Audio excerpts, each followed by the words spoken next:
Ay Diosito amado mío, you have given us the prayer we've all been asking for here in the city of Philadelphia. Our Philadelphia Eagles showed up on Saturday afternoon against those Dallas Cowboys that we all freaking hate here in Philadelphia. And they showed up big time, winning this game 17-9, leaving the Cowboys flabbergasted and wondering what the hell happened to their NFL season this year. And also leaving them stranded here in Philadelphia. Guys, I'm in Parcero Philly, the uniter of all things culture and sports here in the beautiful city of Philadelphia. And today, we're going to talk about the Eagles and Cowboys. But first, drop the tune.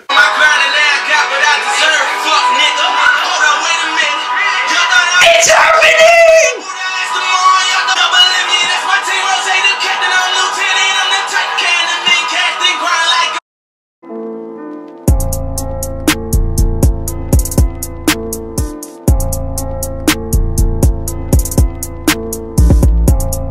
But that is right, guys. Before we get this started, guys, real quick, I just wanted to say thank you so much for tuning into my show here, whether this is the first time or if you're returning back. I really appreciate it. It means a lot to me here. But guys, we are trying to grow and we are trying to make our name here in the Philadelphia sports market. And I could really use your guys' help to help me grow here. Help me out by liking this video, subscribing to this channel, hitting the bell button for notifications, as well as sharing this video and this channel to help me grow. But guys, the Eagles, the Philadelphia Eagles, who a month ago everyone wrote them off. And quite frankly, everyone before this game had them written off. They did not believe that the Eagles, who could not find a way to win consistently, could not find a way to catch balls, could not find a way to protect Carson Wentz. Carson Wentz could not throw accurate passes. Carson Wentz was trash. Nick Foles should have stayed on this team. That defense could not stop anything. Jim Schwartz needed to go. Mike Rowe needed to go. Doug Peterson needed to go. But yet, this Philadelphia Eagles, with all the injuries, with all the adversities they had to deal with that losing streak to the Patriots, Seahawks, and Dolphins, yet have found a way to put together 3 consistent, solid wins and put themselves in a position to win this terrible NFC East. But it doesn't matter the quality of the division. What matters is you're taking care of business here in the regular season, because once you hit the postseason, guys, records go out the books. That shit does not matter. It's who wants to win and who is ready to go through the test. And this Philadelphia Eagles team showed you that yet again for the 3rd straight season. This is a team that is mentally prepared to go through a playoff run. The minute the Dallas Cowboys came into Philadelphia, flew into Philadelphia, the brisk Philly cold air hit their sensitive, their arrogant Dallas skin. You knew right then and there that the Eagles had the edge. And once the Dallas Cowboys walked onto the field, you saw the Eagles had the more energy. They ran out on the field just similarly to how they ran onto the field against the New England Patriots. And this Eagles team plays with a chip on their shoulder. I think the reason why I and the rest of the city love this Eagles team so much is that they play with that chip on their shoulder. They don't care what's in front of their face. They're going to show up, and they're going to do it the Philly way. They have an edge. They're a little edgy. They're a little grimy. But that's why we love them. You see the ski mask. You see when Malcolm Jenkins makes a big play, he's standing over you and he's intimidating you. They like to intimidate you. And we've absolutely intimidated the Dallas Cowboys from this first snap into the final play of the game. And that was one of the main differences, guys, of the reason why the Eagles won this game here. But let's get into this, because this to me was a great executed game here all throughout all phases of this Eagles team, quite frankly. On offense, again, Carson Wentz stepped up, and Carson Wentz made big plays that won you this game here. It didn't come down to the wire, just like it did against the Giants 2 weeks ago in overtime, or just like last week when we had to get a game-winning drive in order to beat the Redskins. But Carson put his team in situations that got us the W here. He put the team on his back. He looked like the better quarterback. And I will say that some of his passes were a little inaccurate, especially in the first half. And actually, one of his inaccurate passes would lead to Zach Ertz hurting his rib. And it was announced on Monday morning that Zach Ertz had suffered a fractured rib. And that was huge. And that's got to be put on Carson Wentz. Carson, you cannot put your players in bad situations, and I called him out for that.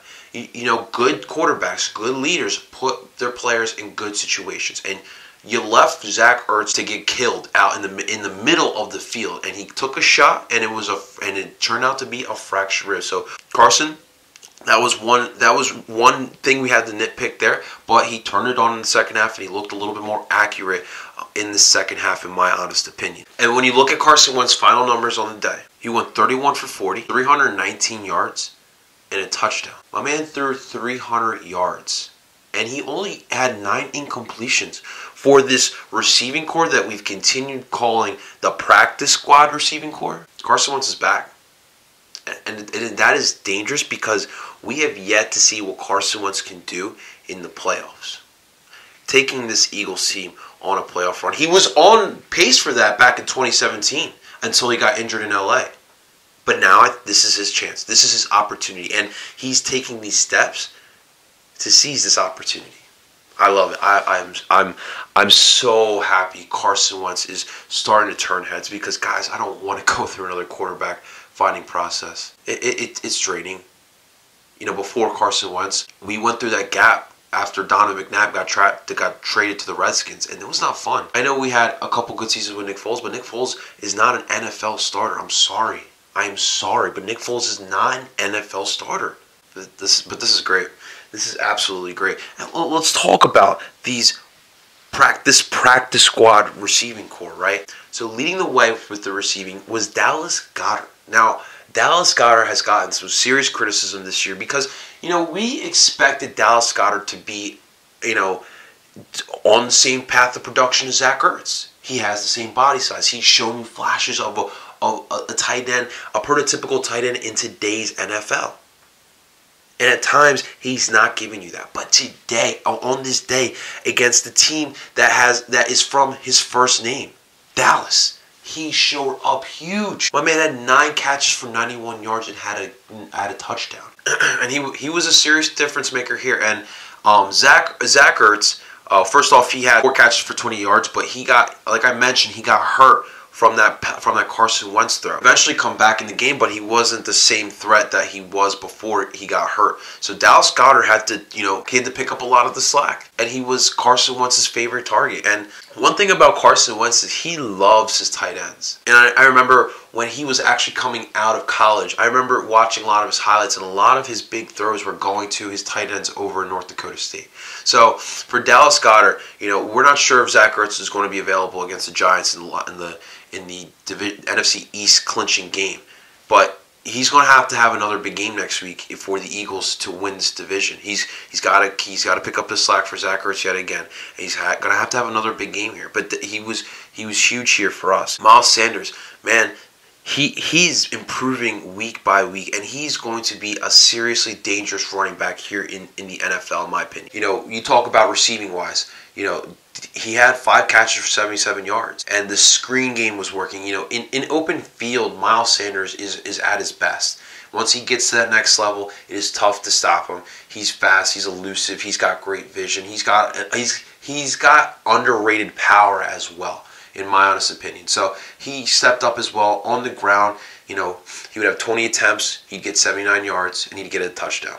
And he was running it up. He was running up the middle as well. And I told you guys, I need to see Doug Peterson try to give him some carries up the middle, because I think that Miles Sanders can do that. And of course, he sealed the game with that nice. He did say it was a zone run, inside zone run, and he just snuck through the line and he got to the second level and he was gone. He was going to get the touchdown, but in vintage Eagles style, he slid with a couple seconds left on the clock just to seal the game. Getting the touchdown with less than a minute left, gave the Cowboys some time. But we just wanted to end this game. We didn't want to put the defense back out there. We just wanted to end this game. That nice run, he slid down around, it was like the 10-yard line, close to that. And it was very similar to back in 2006 when Brian Westbrook slid to get the Eagles the victory on Christmas. So definitely a great throwback, especially for myself. I always say I'm a spoiled Eagles fan. I grew up during the Andy Reid era, and I know a lot of previous generations of my Eagles fans dealt with worse. And I know it's been tough. So definitely a great throwback there. Greg Ward didn't have as big of a game like the Redskins game, but he's consistent, man. He makes some tough catches as well. He's going to continue getting a bigger role here. He only had 4 catches on this day for 71 yards. He's going to get more and more of a carry for this offense here. So he's got to be prepared. He's got to keep ready. Keep doing what he's doing. Stay positive. Keep working with Carson Wentz. Carson Wentz is starting to trust him a little bit more. So definitely going to look forward to some more Greg Ward. JJ Arcega Whiteside here. His first half he looked good. He did cool off in the second. He would only end up with 2 catches for 39 yards. So this is really what you're going to get from JJ. All right, he's going to have to be your third option here. You're going to have to find some sort of second option besides your tight ends. We will see. We will definitely see. Boston Scott again was a solid contributor. Chances he got, he only had 6 catches and he only ran for 12 yards. But if you need someone to give you spark, you have Boston Scott. But other guys are stepping up. Quite honestly, Miles Sanders has been playing out of his mind the last 2 weeks. You get Greg Ward who's stepping it up. Dallas Goedert stepped it up in this game, and you still got Zach Ertz even though he got hurt in this game. So when you need him, Boston Scott is going to be there. And I'm going to expect a role from him going forward. Robert Davis actually got a catch in this game as well. And I don't, at this point, he's really just a decoy, He's only had 2 catches here with the Eagles, so it'll be interesting to see. But it was a great job by the offense, guys. It truly was a great job by this offense. But, let's talk about the other side. Because to me, quite frankly, the other side is what won you the game here. The defense kept you in this game. And they held the Dallas Cowboys to 9 points. This ferocious, this scary, vaunted Dallas Cowboys offense that I've been warned about all season long. Where was it? Because I don't know where. I think this offense legit stayed in Dallas, and they just had some phantom offense running plays there in Philadelphia. Because they didn't show up, in my honest opinion. And the whole shoulder situation with the Dallas Cowboys, I definitely think with Dak Prescott, I definitely think he was bothered by that shoulder. Because number one, the play calling in the first half was ultra conservative, to say the least. Now, there was that one play in the second quarter where Dak Prescott aired it out and was able to hit Gallup for a nice long gain, and Gallup absolutely mossed Ronald Darby yet again. He got mossed, but other than that play, you really didn't see any explosiveness from this Cowboys team. Ezekiel Elliott was only held to 47 yards rush, and I told you guys that if Zeke got more than 100 yards, it's going to be tough to win this game. When he is not killing you on the ground, it is tough for the Cowboys to beat you, and that was the case. This whole Tony Pollard kid that I kept hearing about with the Cowboys, who, be careful, he's a good change of pace. Pollard didn't even get a single yard. Not one single yard in this game. So total between Zeke, Pollard, and Dak, you got 54 yards on the ground. You're not going to beat anyone, let alone this Eagles defense that right now is hungry. These guys are hungry. Forget the success they've had in the past. These guys want more, and you saw that out there. The one thing that this Eagles defense did right that really was the difference maker in this game, these guys intimidated you. They instilled fear in that Cowboys offense. You look on both sides of the football, both sidelines. All right, you see an Eagles defense. The Cowboys are breaking from the huddle, and this Eagles defense is getting the crowd in it, right? They're trying to get everyone up. They're jumping. They're dancing. They're snarling. They want you. They want you to attack you because they're ready for what you're trying to bring. And then you just look at the Dallas Cowboys, the sideline, right? And you look at the offense. You look at Jason Garrett. You look at Dak Prescott. You see a bunch of scared little boys. They were scared. They had no answers for this Eagles team, specifically this Eagles defense. There was no way they were going to penetrate us. That's how the Eagles defense needs to continue playing going down the line. Instill fear. Bend but don't break, baby. Dak will finish off the game with 24 for 44, 265 yards, no touchdowns and no picks. So good thing he got no picks, but we did a fantastic job of stopping this Dallas offense. And one last point before we move on. How about your boy Amari Cooper? You sent over a couple of draft picks to the Oakland Raiders, and last season he did look good. I'm not gonna lie, he did look good. Where was Amari Cooper in a crucial situation with the season on the line against a division foe? He dropped a couple passes. He dropped a couple crucial passes. and we only had 4 catches. My man was getting covered by Jalen Mills, and he made Jalen Mills look like Darrelle Revis out there. Facts. It's a great day. It is an absolute great day. And you know, Sunday was so great for me. You know, I went down to the tailgate, you know, just to check out the tailgate vibes, you know, do a little record. I will have the tailgate vlog up shortly, but you know, just getting you're down there in South Philly, and you're feeling like the energy. Everyone felt it. Everyone knew we were going to beat the Cowboys. This was our time. You know, we were streaking. The Cowboys were like in a situation, right? And we showed up. And the Eagles fans showed up too. That place was absolutely loud. You know, and I met some great people down at the tailgate. And I remember walking through Lot N, and there was a group of kids playing Dreams and Nightmares, and they were on top of the kids' truck, and they were jumping up and down, and you know, just getting into the song. You know how that song gets all of us, and to me, that song gets me emotional, because I remember when the Eagles ran out the tunnel during the Super Bowl to that song, and that just gives you the grit, that gives you the type of team this is. At the end of the day, this team won because they are mentally tougher than the Dallas Cowboys. This team has been through a lot more than the Dallas Cowboys have been through this season. And they showed it to you. They showed up and they won this game. You know, I was at down tailgate. I came back home to watch the game here, and then I went down to the Fillmore to watch to go see the Mir Fontaine concert. And if you guys don't know who Mir Fontaine is, local rapper from Camden, New Jersey, who's blowing up right now, and you guys need to catch him. I had an absolute blast at that concert. They actually did play Dreams and Nightmares, and I showed up in the Eagles jersey, because why wouldn't I not show up in the Eagles jersey? I'm at Barcelo, Philly. Let's be real now. So, but it was, you know, yes, Sunday was just such a great day. It really was. And then, you know, come Monday, everything is better. The coffee tastes a little better this morning. The breakfast tastes a little better this morning. The traffic wasn't as bad.